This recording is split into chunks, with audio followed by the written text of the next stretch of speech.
numbers, and all the pretty horses.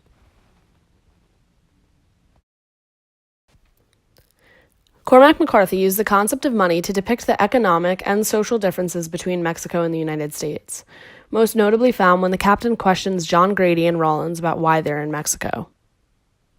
At La Purisma, anywhere. That's just where we found work. How much do they pay you? We was getting 200 pesos a month. In Texas, what do they pay you for this work? I don't know, 100 a month? $100? Yes, sir. 800 pesos. Yes, sir, I reckon. Almost directly, McCarthy writes the captain to show his skepticism on the boys' reasons for being in Mexico. It's important to note the conversion rate between the two countries. Approximately 8 Mexican pesos are equivalent to $1 US.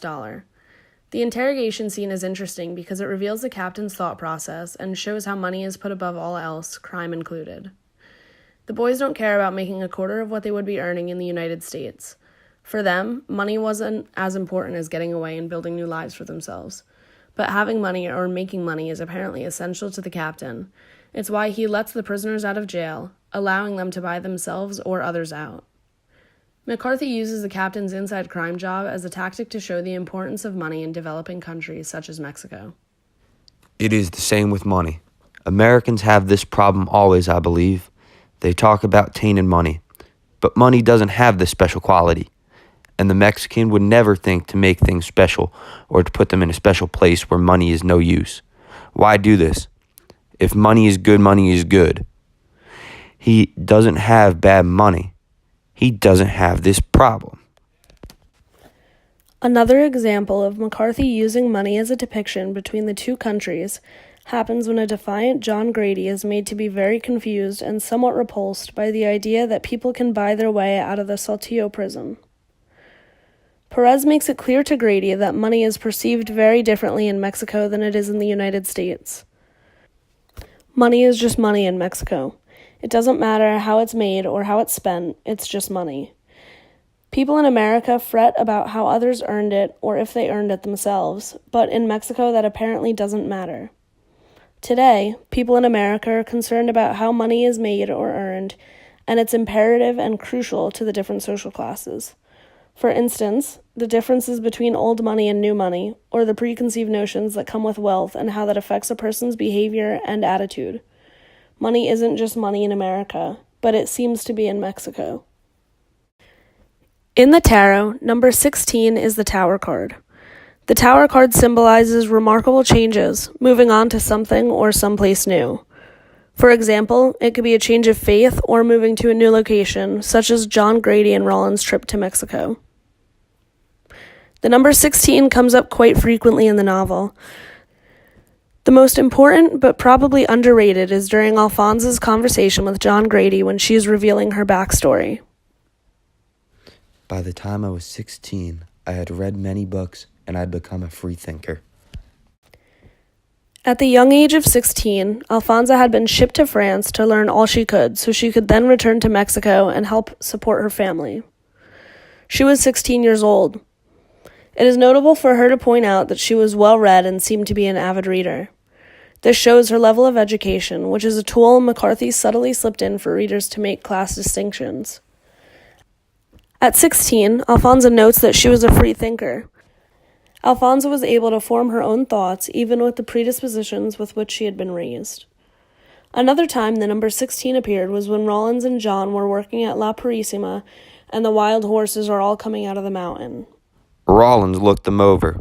15, 16. I make it 16. 16 then. You think you and me could break all of them in 4 days? Depends on what you call broke. John and Rollins' job is to domesticate the horses so that they can be used on the farm as work animals. It's going to be a change for the horses and their current environment, which is why it's vital that McCarthy explicitly states that there are 16 horses, which brings us back to the tarot. Even though John is approximating, it has to mean something for him to say 16 instead of 15, and if the boys could break them within a few days, they could instill change. Overall, McCarthy uses the number 16 to symbolize change and moving on to gather new experiences and information. In All the Pretty Horses, numbers is a reoccurring theme throughout. 2 is a number that comes up numerous times, but not the number 2, but the idea of pairing or the comparing of two concepts or people. The idea of Mexico versus America is discussed throughout the novel by comparing the differences, but especially race. Quote, biggest problem we got is we could run into them people and not even know it. End quote. John Grady realizes that they don't know who the Mexicans are, but, quote, they know us, end quote. John and Rollins realize that they are white boys in Mexico, which makes them easy to spot out. In Mexico, John and Rollins are also free of responsibility, which is something that they couldn't say about their lives in Texas. They get to do as they please and don't have to ask for permission from anybody.